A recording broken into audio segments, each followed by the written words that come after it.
कॉन्स्टिट्युएन्सीन भूगोलीक जाल्लो booth number 31 polling booth number 31 assembly constituency number 34 हे already सगळ्या देशभर आता पावला की सुरवात जी केली मॉक पोल जो जालो 9 घालून असे 63 वोट घातलेले ते टोटल मारता तेन्ना 62 मेळ्ळे, एक खंय गेलो देव जाणा, आनी मागीर एकट्याकूच 17 मेळ्ळे, एकट्याक 9 मेळ्ळे, म्हाका 8 मेळ्ळे, म्हणजे म्हजो एक खंय तरी गेलो इंडिपेंडंट आसलो तेका एकूच मेळ्ळो वोट.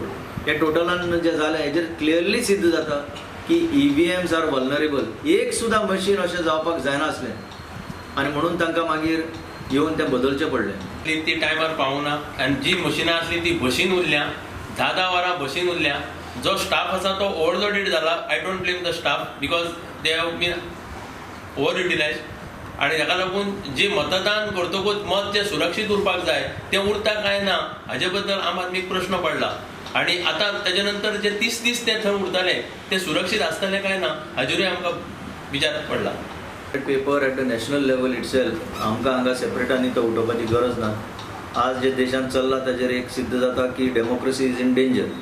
आनी जी पार्टी म्हणटा की 2050 पर्यंत तरी आमी हांगा हालचे ना, हाजेरूच कळटा कितें तरी ते आपूण दुसरे मेकॅनिझम यूज करून हे रावंक सोदता म्हणून आमी म्हणटा डेमोक्रेसी इज इन डेंजर. आमी we are part of that group at a national leadership level to demand for ballot paper and till such time at least 50% of the VVPAT by Vasa tally करचे.